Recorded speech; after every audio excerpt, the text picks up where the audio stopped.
अस्सलामु अलैकुम वरहमतुल्लाह। आज हम नॉन कोऑपरेशन मूवमेंट के बारे में पढ़ेंगे।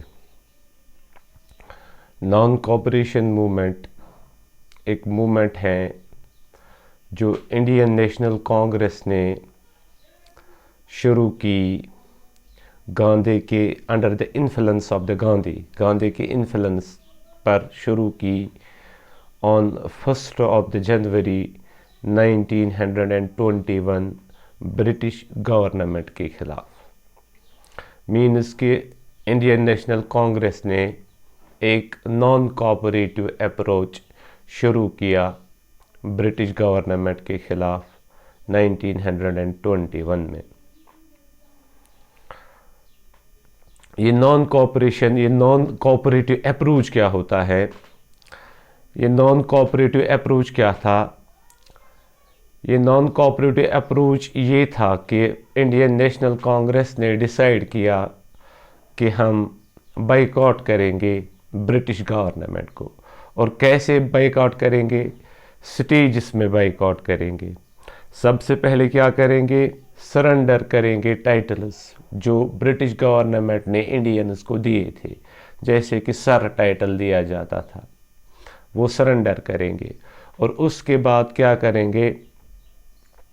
उसके बाद सिविल सर्विसेज को बाइकआउट करेंगे, फिर आर्मी को बाइकआउट करेंगे, फिर पुलिस को बाइकआउट करेंगे, फिर कोर्ट्स को बाइकआउट करेंगे, फिर लेजिस्लेटिव काउंसिल्स को बाइकआउट करेंगे, फिर ब्रिटिश स्कूल्स को बाइकआउट करेंगे और लास्ट में ब्रिटिश के गुड्स को बाइकआउट करेंगे।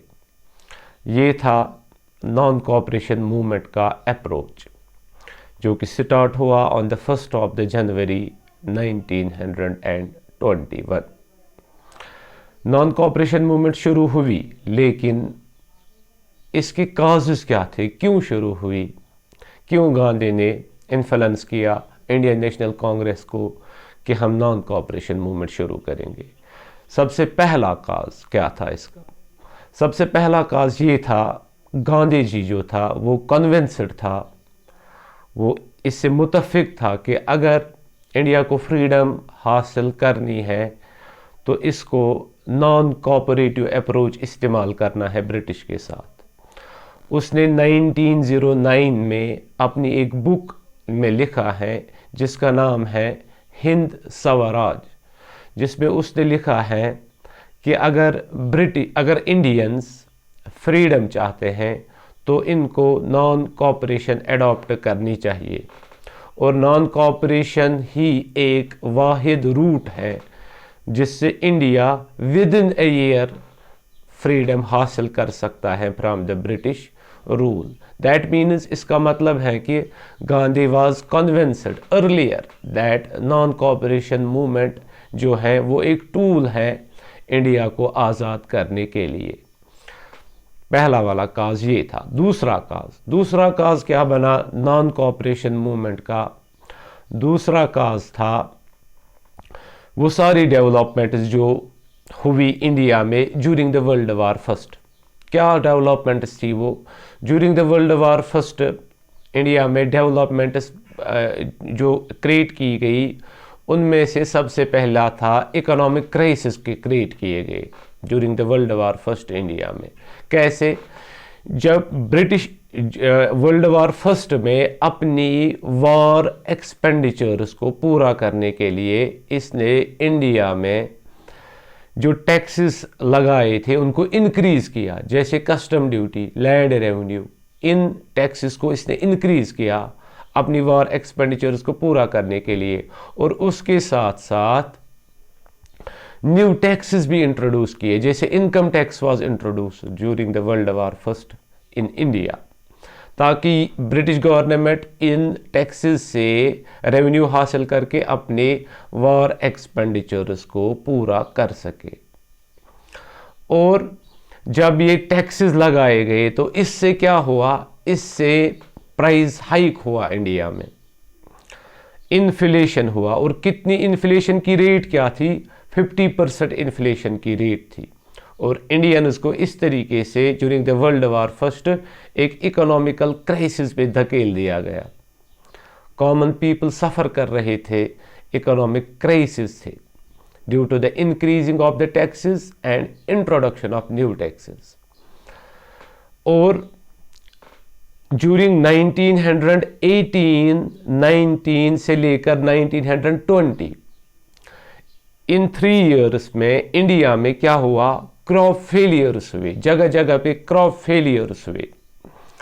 और इन क्रॉप फेलियर से क्या हुआ, 13 million Indians were died in this crop due to this crop failure. Famines हुए और 13 million people of India died due to this crop failure, क्योंकि उनको खाना नहीं मिला खाने के लिए, ड्यू टू स्टार्वेशन की वजह से वो मर गए। और जो ब्रिटिश गवर्नमेंट था उसने इन क्रॉप फेलियर कंडीशन, इस फेमीन कंडीशन को लाइटली लिया, उसने कोई भी रिलीफ प्रोवाइड नहीं किया। तो उसने कोई भी रिलीफ प्रोवाइड नहीं किया, जिसकी वजह से 13 million population of the India perished, ख़त्म हुई। और इंडिया का फेमस इकोनॉमिक हिस्टोरियन जिसकी बुक आर्गुमेंटेटिव इंडिया और उसका नाम है अमर्त्य सेन, जिसका उसको नोबेल प्राइज़ भी मिला है इस बुक के लिए, वो अमर्त्य सेन इस बुक में लिखता है कि ये जो फेमीन थे ब्रिटिश इंडिया में, जितने भी फेमीन हुए, दे वर ऑल आर्टिफिशियल फेमीन्स। ये नेचुरल फेमीन्स नहीं थे बल्कि ये आर्टिफिशियल फेमीन्स थे। क्यों थे आर्टिफिशियल फेमीन्स? क्योंकि ब्रिटिश गवर्नमेंट ने कोई भी रिलीफ प्रोवाइड नहीं किया। अगर ब्रिटिश गवर्नमेंट अपनी ग्रेनरीज, अपनी फूड स्टोरेज को इस्तेमाल करके फेमीन कंडीशंस में लोगों को फूड प्रोवाइड करता तो इतनी ज़्यादा जाने नहीं जाती, 13 मिलियन पीपल। सो वो कहता है कि ये आर्टिफिशियल फेमीन था। इन डेवलपमेंट्स की वजह से भी पीपल्स में डिसकंटेंट जनरेट हुआ और वो रेडी थे मास मूवमेंट के लिए अगेंस्ट द ब्रिटिश। ये भी बना काज रेस्पॉन्सिबल नॉन कोऑपरेशन मूवमेंट का। थर्ड काज जो बना responsible for the non cooperation movement, वो था लखनऊ पैक्ट ऑफ 1916। ये लखनऊ पैक्ट क्या है? ये एक एग्रीमेंट था between the Indian national Congress and Muslim league, जो कि लखनऊ में हुआ। इस एग्रीमेंट ने दोनों पार्टीज ने एक ड्राफ्ट तैयार किया कॉन्स्टिट्यूशनल रिफॉर्म्स का, और इन कॉन्स्टिट्यूशनल रिफॉर्म्स जो ये ड्राफ्ट बनाया, ये ब्रिटिश गवर्नमेंट के सामने सबमिट किया कि, और उनसे कहा जब आप 1919 में एक्ट पास करोगे तो उस एक्ट में आप ये डिमांड्स, हमारी ये कॉन्स्टिट्यूशनल रिफॉर्म डिमांड्स को फुलफिल करोगे। लेकिन जब 1919 में एक्ट पास किया गया जिसका नाम है Montagu Chelmsford reform act, Montagu Chelmsford reform act of 1919, जब उसे पास किया गया, या इसे कहते हैं government of India act of 1919, जब इस एक्ट को पास किया गया तो एक भी कॉन्स्टिट्यूशनल रिफॉर्म इसमें नहीं था जो लखनऊ पैक्ट में बनाया गया था। तो इससे क्या हुआ? डिसकंटेंट जनरेट हुआ लीडरशिप में। लीडरशिप जो बिलीव करती थी कि ब्रिटिश गवर्नमेंट कॉन्स्टिट्यूशनल रिफॉर्म्स अपने एक्ट्स के थ्रू इंट्रोड्यूस करेगी इंडिया में, तो इसका वो बिलीफ ख़त्म हुआ और डिसकंटेंट जनरेट हुआ उनमें ब्रिटिश के खिलाफ। डिसकंटेंट मीन्स नफरत। और दूसरा काज जो बना नॉन कोऑपरेशन मूवमेंट का, वो था हंटर कमीशन रिपोर्ट। ये हंटर कमीशन क्या था? ये हंटर कमीशन एक कमीशन था जिसने कोर्ट मार्शल किया जनरल डायर का, जिससे जलियांवाला बाग मैसेकर किया, उसका कोर्ट मार्शल किया गया। और इस कमीशन ने मई 1920 में अपना रिपोर्ट सबमिट किया और उस रिपोर्ट में इसने कुछ भी कंडेम नहीं किया जनरल डायर को। जनरल डायर को कोई सज़ा नहीं दी गई और नेशनलिस्ट जो थे, इंडियन नेशनलिस्ट लीडर्स, वो इससे डिससेटिस्फाइड हुए और उन्होंने इस कमीशन को लेबल किया कि it was just and eyewash commission, और उन्होंने कहा कि ये खाली आंसू पोंछने के लिए कमीशन बिठाया गया था, न कि जनरल डायर को कुछ सज़ा देने के लिए। और इससे भी क्या हुआ, डिसकंटेंट हुआ, अगेंस्ट एंगर हुआ क्रिएट इंडियन लीडरशिप में अगेंस्ट द ब्रिटिश। और लास्टली जो रेस्पॉन्सिबल बना for the non cooperation movement वो था abolition of the Khalifa in Turkey under the treaty of service.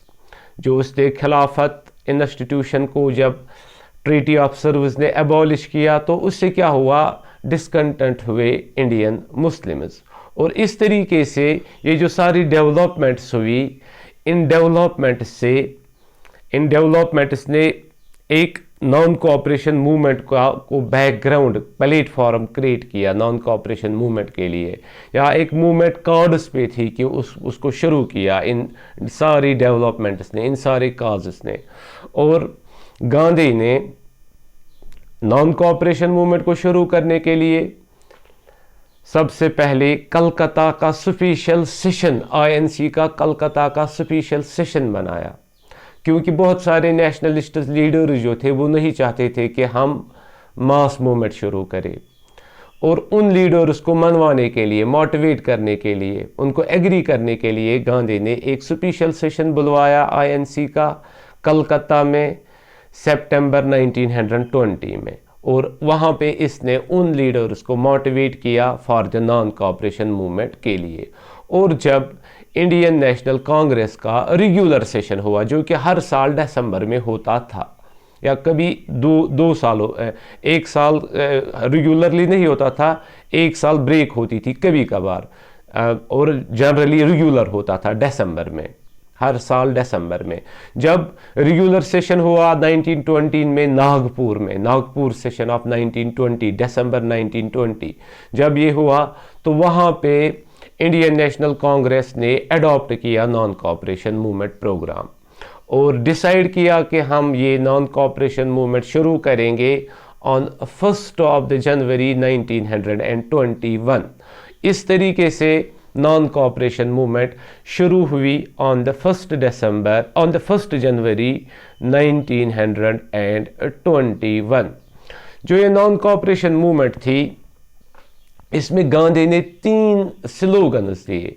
पहला स्लोगन, ताकि लोग ज़्यादा ज़्यादा पार्टिसिपेट करें, 3 स्लोगन्स दिए। पहला वाला स्लोगन था Punjab wrong, Jallianwala Bagh massacre wrong, Punjab wrong.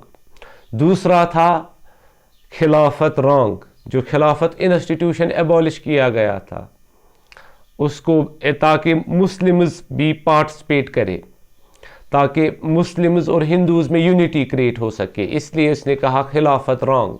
या हम ये कह सकते हैं नॉन कोऑपरेशन मूवमेंट जो थी गांधी ने लॉन्च की, इसका एक एम ये भी था, जो हमने पढ़ा है, ये भी था कि हम खिलाफत एबॉलिशन को रॉन्ग कहते हैं और मुस्लिम्स की खिलाफत मूवमेंट को हम सपोर्ट करते हैं थ्रू नॉन कोऑपरेशन। थ्रू ये जो नॉन कोऑपरेशन मूवमेंट हमने शुरू की, इसका एक एम ये भी है कि हम सपोर्ट करते हैं मुस्लिम्स ऑफ द इंडिया, जो कि उन्होंने खिलाफत मूवमेंट शुरू की है। और तीसरा स्लोगन था स्वराज। स्वराज का मतलब होता है इंडिपेंडेंस, लेकिन गांधी ने नॉन कोऑपरेशन मूवमेंट में इस स्वराज को अनडिफाइंड रखा। क्यों रखा अनडिफाइंड? क्योंकि लोग जो थे वो पार्टिसिपेट करते थे मूवमेंट्स में अपने इंटरेस्ट्स के हिसाब, अपने इंटरेस्ट्स को पाने के लिए वो पार्टिसिपेट कर रहे थे। फॉर एग्जांपल, पीजेंट्स पार्टिसिपेट कर रहे थे लैंड रेवेन्यू कम करने के लिए, ट्रेडर्स पार्टिसिपेट कर रहे थे अपनी trading taxes, custom duties, excise duties कम करने के लिए, ट्राइबल्स पार्टिसिपेट कर रहे थे अपने फॉरेस्ट राइट्स रेस्टोर करने के लिए। अगर गांधी इस स्वराज को डिफाइन करता कि इसका मतलब है इंडिपेंडेंस, जो पीजेंट्स थे, ट्राइबल्स थे, वो पार्टिसिपेट नहीं करते इस मूवमेंट में, क्योंकि वो इसको क्या लेते कि ये लीडर्स जो हैं ये इनकी कुछ अपनी डिमांड्स हैं, उस वजह से ये स्ट्रगल कर रहे हैं ब्रिटिश गवर्नमेंट के खिलाफ, तो वो पार्टिसिपेट नहीं करते हैं। बहुत प्रोबेबिलिटी थी कि वो पार्टिसिपेट नहीं करते, और ये अवॉइड करने के लिए गांधी ने स्वराज को अनडिफाइंड रखा ताकि पॉपुलर पार्टिसिपेशन हो जाए इस मूवमेंट में। पॉपुलर पार्टिसिपेशन इंश्योर किया इससे जब उसने स्वराज को अनडिफाइंड रखा। और इस तरीके से हमने देखा कि काजेस क्या थे नॉन कोऑपरेशन मूवमेंट के और कब ये शुरू की गई। सेकंड वीडियो लेक्चर में इंशाल्लाह हम देखेंगे कि नॉन कोऑपरेशन मूवमेंट में क्या हुआ, किस तरह लोगों ने पार्टिसिपेट किया और ये एंड कब हुई और इसका इम्पैक्ट क्या रहा। और सब टाइटल्स आपकी स्क्रीन पे आ रहे हैं, इससे आप नोट्स बना सकते हो। Thanks for the watching. फी अमानिल्लाह।